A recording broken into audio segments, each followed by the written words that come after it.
Little late night news dump the eve before the Detroit Lions season starts in Lambeau. The Lions and wide receiver Jameson Williams have agreed to terms on a 3-year, $83 million deal, with 67 of that being guaranteed, keeping JMO in Detroit for the foreseeable future.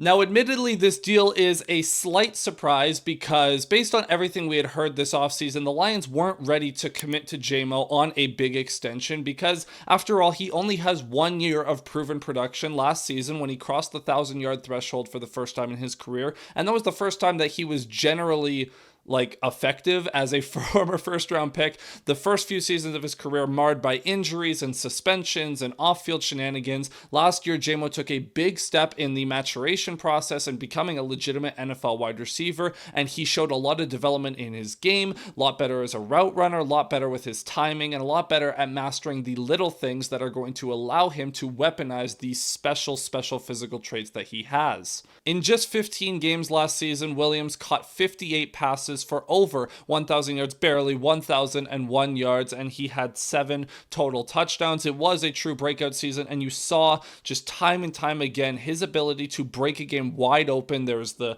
play against Seattle where one play touchdown, just 70 yards, because if he gets a crossing route in open space, he's gone. The same thing happened against Jacksonville at another point in this season. You also saw him being a deep threat with the big play against Chicago towards the end of the season, the big 82 or 83 yard touchdown there. So obviously the big players are in his repertoire. You also saw him develop a lot as a possession wide receiver, being able to make contested catches. There were a couple big ones against Houston. I remember he said the biggest hit he ever took, a contested catch they made against Houston, bobbling the ball, and he shows an ability to actually, when the ball hits him in the chest, he catches it. It doesn't matter if he's taking a hit at the same time, he catches it. So those little things that are, why the Lions took him so high in the NFL draft so many years ago, and now we're finally starting to see that. So it makes sense for the Lions to lock him up. Another factor is the Lions are being a little bit proactive here. Now, Jameson Williams, obviously, he's going to be due for a big ticket at some point, or was going to be due rather. So the Lions could run the risk of waiting for JMO to prove himself as a legitimate star wide receiver and then having to pay him more money next year, or you get the deal done now, and that way you lock him up so if he does have another breakout season and continues to ascend as a talent in this league, you at least get him for a little bit cheaper than you would have, say, 6-7 months from now. It is worth noting that Williams' contract, again, 3 years, $83 million, that's going to come in at around $27.7 million per year. That would place Williams 13th on the highest paid wide receiver list, a couple spots below his teammate Amon-Ra St. Brown, who makes $30 million per year on a 4-year, $120 million deal. So these two are now being paid very similarly. Williams obviously a little bit lower because he has less production. However, it is worth noting that he has the traits to be a number one wide receiver. It's just he happened to be drafted to a team that has Amon-Ra St. Brown on it already. But people are going to see that Williams is the 13th highest paid player and freak out a little bit, and that's understandable because, as is the nature with these extensions, you kind of have to overpay to lock a guy up. When Amon-Ra signed his deal, he was the highest paid wide receiver for like 12 hours until A.J. Brown signed his extension, and that is kind of the point. Don't read into the fact that Williams is the 13th highest paid receiver, because by the end of the season, by the start of next season, when this extension fully kicks in, that's not going to be the case. There are other wide receivers that are going to get paid as well. So Williams, by the start of next season, will be like 17th or 18th, maybe even 20th on that list when that time comes. It's just the cost of doing business. You overpay a little bit now to save money later. And again, the wide receiver market gets reset all the time. So this deal is going to age probably perfectly fine as long as Williams continues to develop and continues to be a very good wide receiver.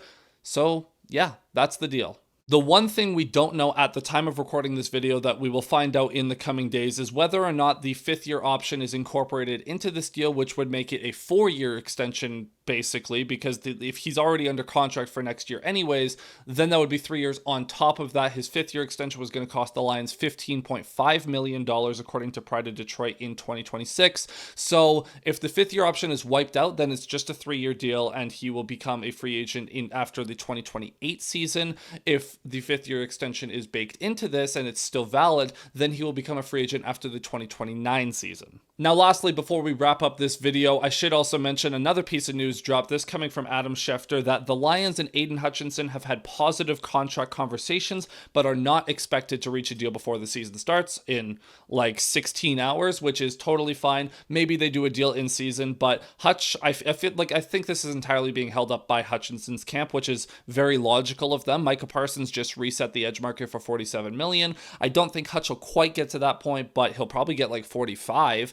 And that number is higher than it probably would have been a month ago, where it probably would have cost $40 million to get Hutch. So the market's now been reset, and if they wait another 6-7 months, Hutch will just get an even more of a bag. Like, he'll just get a couple extra million. So it makes sense for the Hutchinson camp to kind of be a little cautious here. And Hutchinson is expected to compete for Defensive Player of the Year, Comeback Player of the Year, and those awards would also result in him getting a little bit more money as well, should he win them. So totally makes sense that they wouldn't want to do a deal right now. I'm sure the Lions would have wanted to do one last spring. It is what it is. I'm not too worried. Hutchinson is going to be a Lion. Don't freak out.